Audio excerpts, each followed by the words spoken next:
Bon ben, on y est. On y est, enfin arrivé. Evangelion, c'est finalement conclu avec la sortie du dernier film il y a quelques semaines. Et j'arrive toujours pas à le visualiser et à réaliser ce que je suis en train de dire, mais l'une des sagas les plus légendaires et si ce n'est la plus influente de l'histoire de l'animation japonaise, bah c'est conclu. Parce que dans un certain sens, ça a toujours été une sorte de fantaisie de passionné, de fantasme, de se dire qu'un jour, Eva allait se terminer. On s'est tous dit, ouais, t'inquiète, ça se terminera un jour ou l'autre. Mais ce jour-là, il est finalement venu et ça fait vraiment bizarre de vivre ça en fait. J'ai pas vraiment envie de dire que c'est la fin d'une ère ou la fin de quelque chose, mais c'est l'impression que ça me donne en fait. Et même moi de base, je me suis toujours dit qu'un jour, ouais, j'allais faire une giga review sur Evangelion, faire une analyse, relever un tas de trucs, de citations, de trucs philosophiques qu'il y avait qui concernaient l'œuvre et qui l'entouraient. Mais il n'en est rien, hein. Je vais juste faire une vidéo à cœur ouvert et vous parler de ce mythe. C'est juste un mythe en fait. Du coup, bienvenue les BG à ce nouvel épisode du Shinkansen de l'animation, l'émission qui vagabonde sur les rails de tout ce qui touche de près ou de loin à la culture nippone. Et tout ce que je peux vous dire maintenant, c'est de vous installer confortablement devant ce qui est très certainement la vidéo la plus difficile qui m'ait été donnée de faire.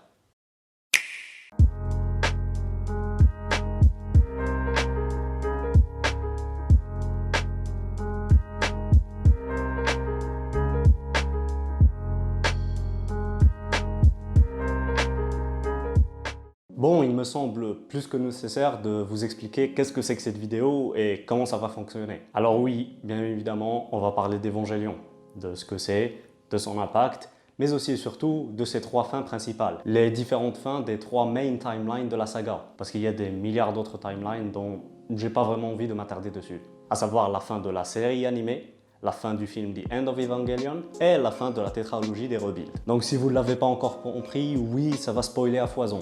Donc si vous ne connaissez pas, n'avez pas vu et ou avez prévu de voir Evangelion, cette vidéo n'est tout simplement pas faite pour vous. Parce que croyez-moi, vous ne voulez absolument pas qu'un lecteur assidu de Put This on Takamine-san vous gâche le plaisir ressenti en expérimentant cette œuvre. Autre chose à signaler, c'est qu'entre la sortie du dernier film et la sortie de cette vidéo, il y a eu pas mal de reviews, d'analyses et de vidéos de multiples youtubeurs qui ont parlé d'Evangelion. Que ce soit celle de Geekox, celle de Jeff de Mother's Basement, etc., etc. Et je me suis privé un maximum de ces vidéos-là afin de pouvoir vous livrer mon avis le plus pur, on va dire. Donc s'il y a des similarités dans ce qu'on dit, c'est tout à fait probable parce que les sources sont les mêmes et les méthodes de raisonnement sont parfois identiques. Même si je ne sais pas trop si l'approche dans l'écriture de la vidéo est la même pour tout le monde, mais bref, vous avez compris. Et maintenant que tout ça est un petit peu plus clair, on va enfin pouvoir commencer notre vidéo. Mais avant de parler d'Evangelion, je juge nécessaire de vous parler d'une personne en particulier.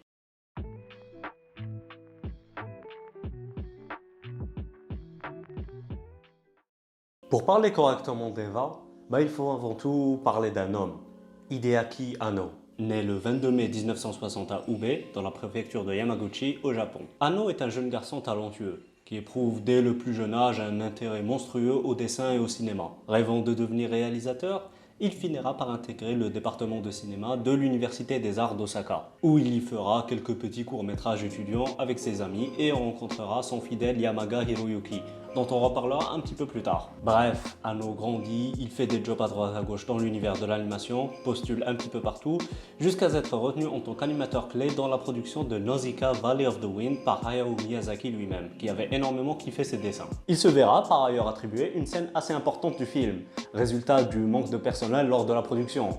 Des soucis classiques, j'ai envie de te dire. Quelques temps plus tard, il retrouvera son pote de fac Hiroyuki ainsi qu'un autre camarade à eux, Takami Akai. Et tous les trois fonderont le fameux studio Gainax en 84. Son premier taf de réalisation sera sur la mythique série des Gunbusters. La série, elle connaît un succès critique et commercial et va apporter son lot de nouveautés au genre et en médium en général. Que ce soit en termes d'animation pure et dure, et là je fais écho au fameux Gainax Bounce, ou à la mise en scène si épurée, si annoesque on va dire, qui plaît énormément. S'en suivra par la suite, en 1990, la production de Neidia The Secret of Blue Water. Une adaptation assez libre de Gainax du roman 20 000 lieues sous les mers de Jules Verne. Vite fait l'adaptation quand même, c'était très libre. La série marche très bien, jusqu'à ce qu'il commence à y avoir quelques soucis en interne. Bon, je ne connais pas tous les détails de cette affaire-là, mais ce que je peux vous dire avec certitude, c'est que Anno va tout simplement quitter la production de la série alors qu'il était réalisateur. Et c'est son collègue Shinji Eguchi qui va reprendre la réal, ce qui va mener la série à prendre un tournant assez étrange. Et donnera par la suite à la naissance de The Island Arc, aka l'un des arcs les plus détestés de l'histoire de l'animation japonaise. Oui, je suis très sérieux, parce que la vague de haine qu'avait reçu Gainax à l'époque pour cet arc-là, ben c'était du niveau de Endless Hate avec Haruhi, on va dire. Ce qui poussera notre petit Anno à revenir malgré lui en fin de série pour tenter de la conclure et à reprendre la réalisation. Il offrira une conclusion à l'anime qui va certes satisfaire les critiques, mais qui vont complètement le cramer. Certains articles d'ailleurs parlent de 18 heures de travail par jour, donc c'est vous dire. D'ailleurs, cette histoire elle ne se finit pas si bien que ça, vu que Gainax, ils vont se retrouver dans la merde financièrement parlant. Et pour sortir la tête sous l'eau, ils vont tout simplement éditer des jeux vidéo. Ouais, des studios d'animation qui éditent des jeux vidéo, ça existe, hein, vous en avez la preuve. Ils ont fait quelques jeux Nadia, spin-off et sequel, je sais pas trop, qui ont plutôt bien marché et ça a permis à Gainax de se relever. Mais pour Anno par contre, c'est une autre histoire.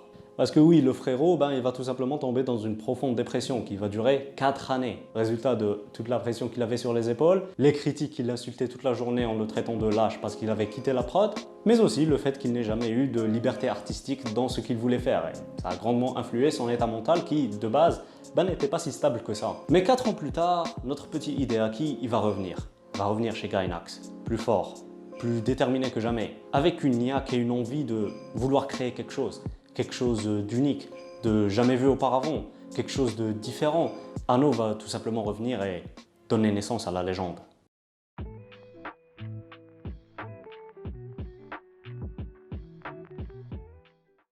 Le pitch de base, il est simple. Gainax, ils veulent revenir sur du mecha après l'aventure rocambolesque qu'a été Nadia. Et Anno, lui, il veut une totale liberté et c'est ce qu'il finit par avoir. Et c'est là où son rôle omnipotent sur la production de la série va prendre tout son essor. Certains le qualifient même du Kojima de l'animation japonaise, dans le sens où tout va réellement passer par lui. Que ce soit la réal, le scénario, la composition, l'orchestration, il est réellement au cœur de tout et c'est ce qui va grandement donner à Evangelion cet aspect-là d'œuvre d'auteur, on va dire, dont bénéficient également les jeux vidéo de Hideo Kojima. Sauf que Anno, lui, il va pas te foutre son blast toutes les 5 secondes à l'écran. Hein. Nous sommes dans un futur proche, un univers post-apocalyptique où l'humanité est en guerre face à des aliens baptisés les anges, qui sèment tout sur leur passage, ayant par ailleurs provoqué quelques années auparavant le Second Impact, une pseudo-fin du monde en quelque sorte. La Nerve est le dernier rempart de l'humanité, et ils conçoivent les Eva, ces robots géants pilotés par des enfants pour battre les anges. Une intrigue fort basique à l'époque, mais qui va tout de même prendre le monde à contre-pied. Et ce, grâce à toute l'expertise acquise par Gainax au fur et à mesure de la production de Gunbuster. Et là où on s'attend à de la baston entre gros robots sa mère et un semblant de géopolitisme qui était très en vue à l'époque, on va se retrouver avec certes de la baston entre gros robots sa mère, mais aussi et surtout un foutoir de complotisme idéologique pseudo-religieux garni de toute la folie qu'a emmagasiné Anno durant ses 4 années de dépression. Et c'est ce qui va réellement choquer le monde.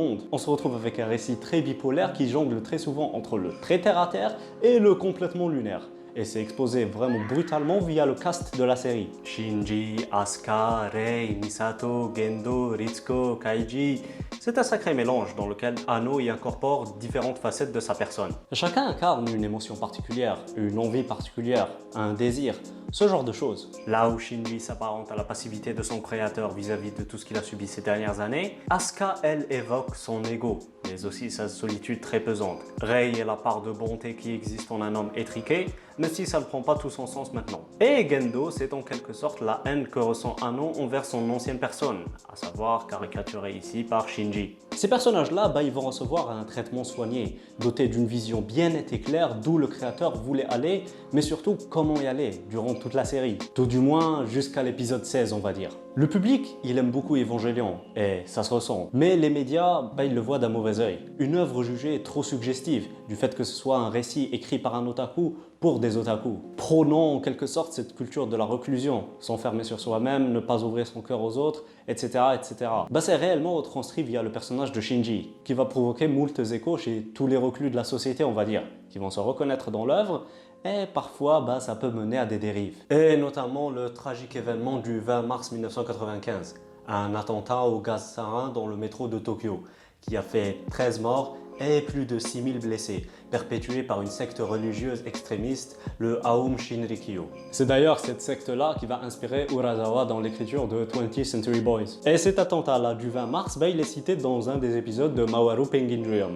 Et cette secte religieuse, elle est étrangement assimilée à la SEAL de Eva, pour des raisons que j'ignore, mais c'est ce qui va tout simplement causer un déluge de pression médiatique sur Gainax et Anno, qui va lui de son côté partir totalement en couille dans l'écriture de son histoire à partir de cet épisode 16 justement. Ce n'est plus les héros qui tentent de sauver le monde, mais ils tentent de se sauver eux-mêmes. Et ça va par ailleurs donner cet aspect psychédélique horrifique à la série. La violence et la brutalité vont prendre un ascendant exponentiel et la sexualité va être de mise ici. Alors oui, on connaît la vanne, Horny Anno, Anime girls in black suits with big boobies. Ça fait partie de la culture otaku des mid-80, 90, début des années 2000, qu'on le veuille ou non. Et même si ça s'est franchement calmé ces dernières années, à l'époque c'était très en vague, que veux-tu. Mais là je ne te parle pas de cette sexualité-là. Encore que ça peut être une sorte de défouloir entre deux crises d'angoisse. Je te parle de trucs comme la Kaji Misato, où il décide de s'envoyer en l'air alors que l'humanité est sur le point de périr. Pareil pour toute la tension entre Shinji et Asuka. C'est une sorte d'exutoire en quelque sorte, une façon de se dire que lors de l'espace d'un instant, on peut oublier nos tracas. Mais aussi une manière de dire que le seul moyen pour nous d'être heureux, c'est en se liant à quelqu'un. À savoir les orgasmes ressentis quand tu baises quoi. Je suis certain qu'il y a plus subtil comme message, mais aussi plus raffiné surtout. Mais bref, ça reste une manière de raconter les choses. Bon, je vous passe tous les détails farfelus concernant la série. Rei est une copie de Yuki, Eva 01 contient l'âme de la daronne de Shinji. Je vais pas trop en parler là, c'est pas ce qui nous intéresse. Et c'est là qu'on va arriver aux épisodes finaux de la série et la fin de la première timeline, à savoir la fin de l'anime.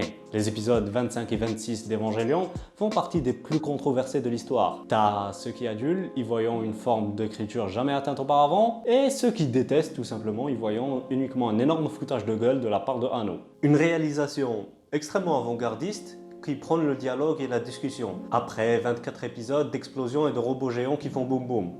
C'est un voyage au cœur de l'esprit de Shinji qui est entrepris ici, où il fera face à tous ses démons. Bon, c'est une métaphore assez évidente de Anno qui se confie. Et la situation financière de Gainax n'a clairement pas aidé, il était pratiquement dans le rouge. D'ailleurs, je trouve qu'ils sont beaucoup trop souvent dans le rouge, Gainax. Et disons que, visuellement parlant, ça s'apparentait plus à du brouillon qu'autre chose. Mais bref, si les visuels étaient tout ce qui comptait pour faire une bonne série, Kimetsu no Yaiba serait très certainement une œuvre excellente. En ce qui concerne les propos de ces deux derniers épisodes, c'est tout simplement Shinji qui se fait bully par tout le cast de la série. Il lui crache à la gueule ses 4 vérités sans aucune retenue, pour le mettre devant les faits quoi. Et c'est par la suite un processus d'acceptation de soi qui va se mettre en place. Bien sûr, ça reste à l'image de la série, à savoir très métaphysique dans son approche. Et qui se conclut par la fameuse scène de Congratulations, que Gintama n'hésitera pas à vanner ou à rendre hommage, ça dépend, quelques années plus tard. En gros, on finit sur une note positive et un message adressé à tous les weebs du sort de sortez de chez vous, faites-vous des amis, soyez heureux, reconnaissez vos torts et tout ira pour le mieux dans vos vies. Un message qui n'est certes pas erroné dans le fond, je ne pense pas qu'il y ait quelque chose de mauvais là-dedans, mais qui est livré de manière peu commode on va dire, mais surtout très précipité. La série avait encore certainement beaucoup plus de choses à raconter et d'une bien meilleure manière. Mais bref, c'est sur ces notes-là que va s'achever l'anime d'Evangelion, qui avait su tenir en haleine tout le Japon pendant plusieurs mois. Mais la légende, elle est encore loin de se terminer. Et les problèmes aussi.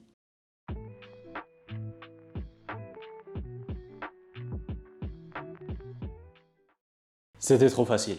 Trop facile de faire une fin joyeuse après avoir créé une série qui n'est qu'un ramassis de douleurs et de malheurs. Trop facile de prendre une fin conventionnelle après avoir été dans le contresens de tout ce qui a été fait auparavant pendant plus de 24 épisodes. Mais aussi, trop facile de s'arrêter là après avoir fait monter les enchères si haut.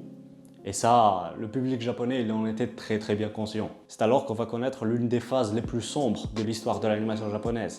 La Hate Gainax, des messages haineux sur internet, des messages de mort, des lettres de mort envoyées au studio mais aussi à Anno en personne. Des gens sont parvenus à rentrer dans la salle du studio et y mettre des tags haineux partout. Si vous pensez que les fans de SNK qui chialent en stream parce qu'un titan était mal animé c'est le summum du toxique, vous n'avez réellement rien vu. Même si bon, ça n'excuse toujours pas les fans de SNK d'être aussi ridicules. Vous vous souvenez de la dépression des 4 ans qu'avait faite Anno? Là il va en revivre une mais beaucoup plus hardcore. Le plongeant dans les abîmes de l'émotion humaine. Certains articles parlent de plusieurs tentatives de suicide échouées. Notre pauvre réalisateur, il avait touché le fond Et il n'a plus qu'une seule envie à présent, faire payer le monde pour ce qu'il lui avait fait subir. Parce que oui, si la fin de l'anime Evangelion, c'était le monde qui bully Anno retranscrit via l'échange entre Shinji et les autres personnages, là c'est au tour de Anno de prendre sa revanche. Et c'est 2 ans plus tard qu'il va revenir, avec Gainax, qui au passage avait fait le plein de thunes via le succès planétaire de la série, prêt à produire quelque chose qui va faire définitivement taire les critiques. Et c'est en 1997 que le film The End of Evangelion va voir le jour. Une réinterprétation de la fin de la série, et donc notre deuxième timeline, est imaginée par Anno en un film qui prend directement place après l'épisode 24 de l'anime. Il se pourrait par ailleurs que ce soit la fin que voulait faire Anno depuis le début. Mais alors, qu'est-ce que The End of Evangelion a de différent? Eh bien, tout. Si les épisodes 25 et 26 de l'anime ça représente la couche béchamel de la saga, ben le film lui s'apparente beaucoup plus à une sauce piquante mexico-sino-chilienne qui recouvre le tout. On y assistera entre autres à la rébellion totale de Shinji qui perd complètement les pédales, se met à tout écraser sur son passage, commet une tentative d'homicide sur Asuka avant de lui éjaculer à la gueule devant son corps inanimé pendant son coma. Puis pour retenter de l'étrangler devant la plus belle représentation fictive de la fin du monde qu'il m'ait été donné de voir. C'est un film sanglant dans lequel nos personnages vont céder à leurs pulsions les plus obscures jusqu'à en devenir complètement tarés. La sexualité qu'on évoquait précédemment devient omniprésente via ces représentations divines gigantesques en train de jouir tout simplement. D'ailleurs en parlant de représentation divine, il faut noter que Evangelion est une œuvre qui utilise énormément de symboles religieux. Les différentes croix qu'il y a, l'évocation de Lilith et de Adam, les monstres Eva pendus à la manière d'un Jésus, etc., etc. Pourtant, c'est absolument pas une œuvre qui donne un message d'ordre religieux ou que sais-je. Ça en prend surtout l'esthétique. Parce que oui, Evangelion, c'est très là esthétique. Le genre de truc que tu retrouves sur les pages Instagram de gens pseudo-dépressifs, avec des Cowboy Bebop, Ghost in the Shell, Akira, tout ça, tout ça. Le désastre est d'ordre planétaire. Une raie géante qui apparaît soudainement prend le globe terrestre entre ses mains, tandis qu'un océan rouge se propage. Toutes les formes de vie existantes disparaissent, le tout bien évidemment accompagné d'une joyeuse mélodie de quoi rendre le tout bien creepy, malsain et sordide.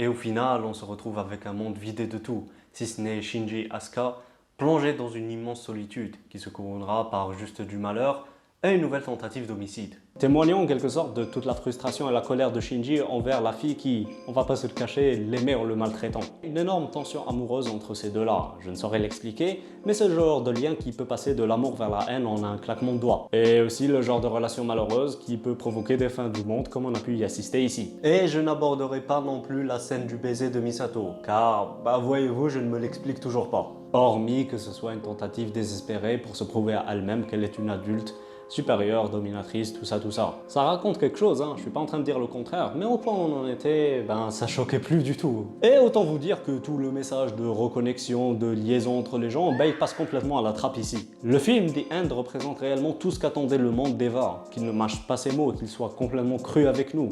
Mais personne, et moi le premier, ne s'attendait à ce que ce soit fait de cette manière-là. Jusqu'à arriver à montrer des images de menaces de mort reçues suite à la fin de l'anime, en plein film. Donc c'est vous dire le niveau de violence de la série. Et puis la série va atteindre le stade qu'on lui connaît aujourd'hui, à savoir une icône du Japon, mais aussi du monde du divertissement en général. Et c'est alors qu'on croit que tout est fini, qu'il n'en était rien en fait.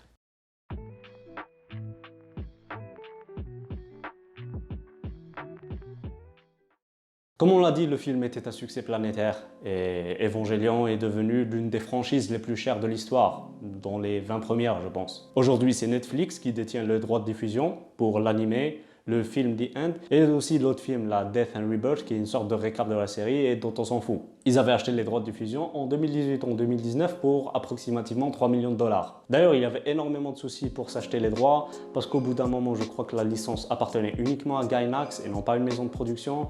Bref, c'était un petit peu un fouillis total, mais je ne vais pas en parler ici. Tout va bien pour Gainax, ils sortent Fooly Cooly en 2000, qui a extrêmement bien marché, et Anno avait taffé dessus en tant qu'animateur d'ailleurs. Jusqu'en 2002 où des rumeurs concernant un nouveau projet Evangelion commencent à fuser dans les médias. Un projet négocié entre Gainax, les détenteurs de la licence, et Anno, son créateur. Le but est simple, donner une nouvelle vision à la série et une réinterprétation totale de celle-ci. Et par ailleurs permettre à son créateur de donner la fin qu'il le voudrait lui-même, maintenant que les pressions n'existaient plus et les fans ont fermé leur gueule depuis le film The End. Et c'est en 2006 que le projet est officiellement annoncé. C'était via le magazine New Type sous le nom de Rebuild of Evangelion, une tétralogie réalisée par Anno lui-même, qui par ailleurs s'était barré de chez Gainax pour aller fonder son propre studio, le studio Kara, dont le but était tout simplement de faire ses 4 films. Il va embarquer avec lui tout le staff qui avait taffé sur la série originale, ainsi que tout un nouveau staff composé de jeunes personnes pour se projeter vers l'avenir. Le monde est assez dubitatif envers ce projet-là, vu qu'on sait tous tout ce qui s'était passé entre 95 et 97, et on voit mal Anno réussir à conclure son histoire. Du coup, on préfère ne pas se projeter et voir ce que ça peut donner.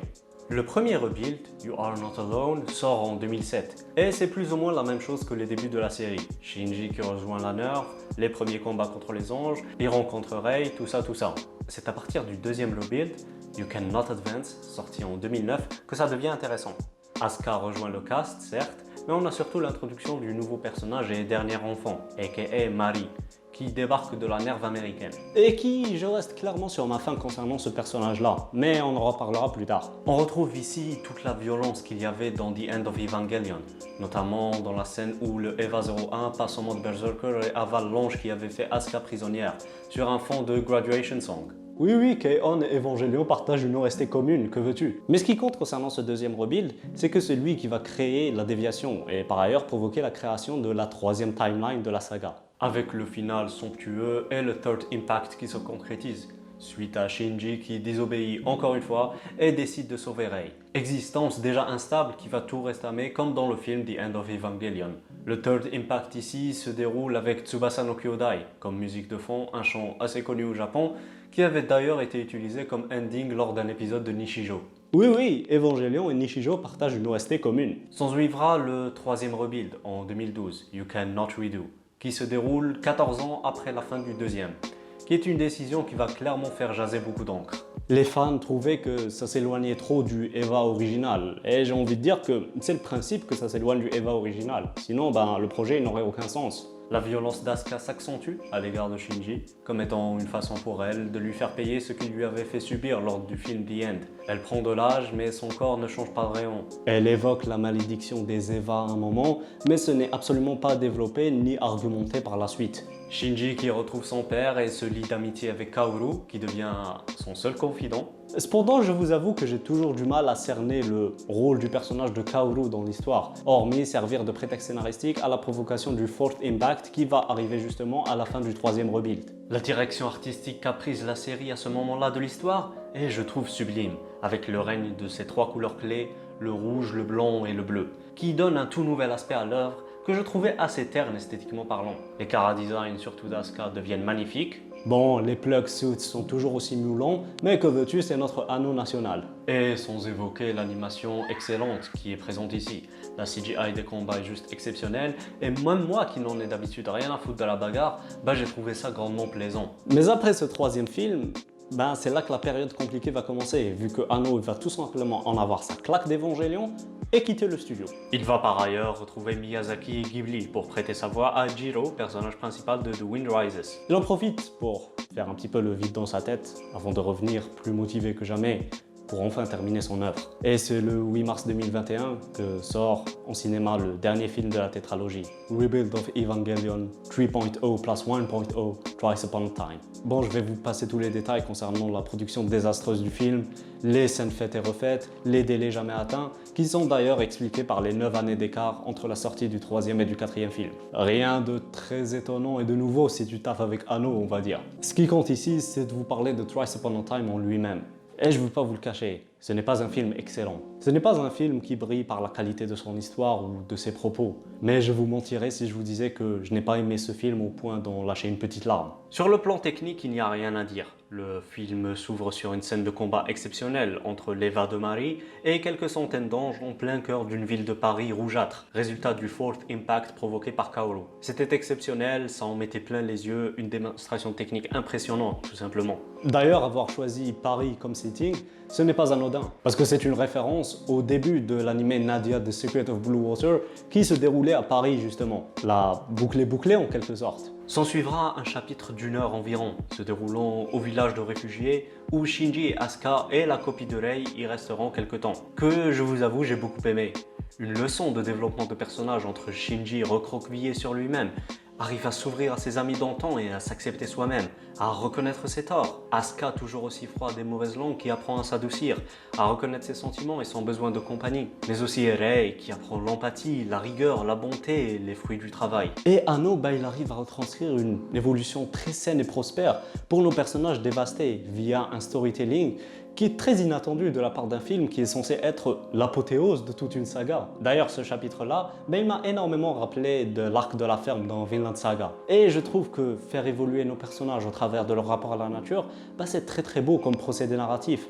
Et franchement, je ne pouvais pas en demander plus. En ce qui concerne la deuxième partie du film, elle est beaucoup plus incomprise, beaucoup plus psychédélique, témoin d'un retour aux sources pour Evangelion. Mais qui, curieusement, je ne vais pas vous le cacher, elle ne m'intéressait pas tant que ça. Au point où j'en étais, je voulais juste voir mes personnages heureux et exemptés de tout malheur. On a le droit à un échange entre Shinji et Asuka avant qu'elle embarque dans l'Eva, où Shinji lui fait part de sa compréhension envers toute sa colère. Il lui dit qu'il sait ce qu'il doit faire, qu'il a grandi et qu'il accepte ses échecs passés. Asuka rétorquera positivement à ses confessions en lui avouant qu'elle aussi était amoureuse de lui plus jeune. Mais le temps est passé et qu'ils ne peuvent pas rattraper grand chose maintenant. Sous le regard vicelard d'une Marie qui, étonnamment, cerne très bien nos personnages, mais comme je l'ai dit, sans y apporter grand chose. La scène de retrouvailles entre Shinji et Misato, qui était si froide auparavant, est elle aussi signe de résolution.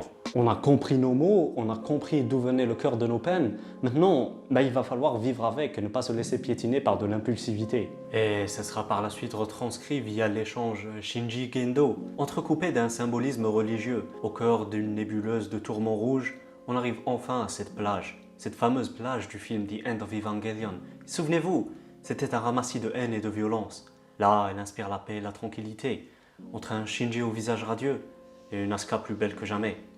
Et c'est toute la nuance avec tout ce qui s'était passé auparavant. Nos héros, ils sont parvenus à maturité. Et un simple regard entre les deux, il témoigne de beaucoup de choses. Et même si malheureusement, aujourd'hui, on ne peut plus rattraper le temps écoulé et le temps passé entre ces deux-là, c'est quand même témoin de toute la sincérité de leurs émotions.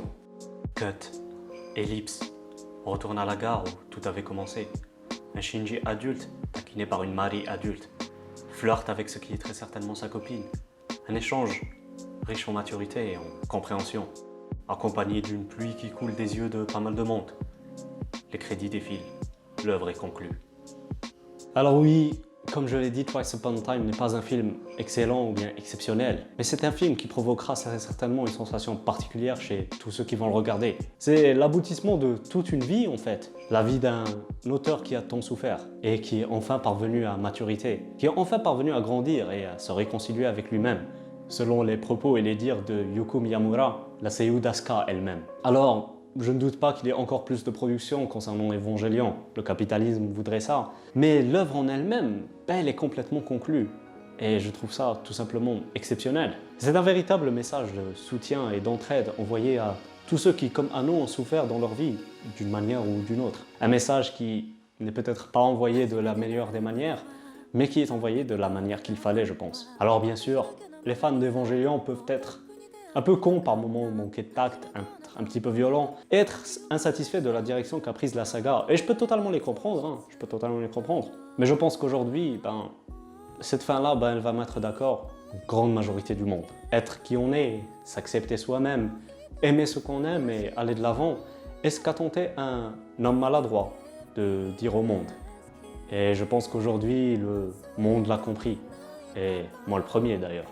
Et aujourd'hui, via cette simple vidéo, j'ai tenté de rendre mon ultime hommage à une œuvre très spéciale qui m'a marqué et que, En réalité, je ne suis vraiment pas prêt d'oublier. Prenez soin de vous, protégez-vous, sortez couverts. And goodbye to all of Evangelion.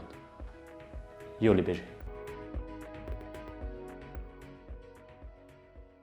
さようなら、すべてのエヴァンゲリオン。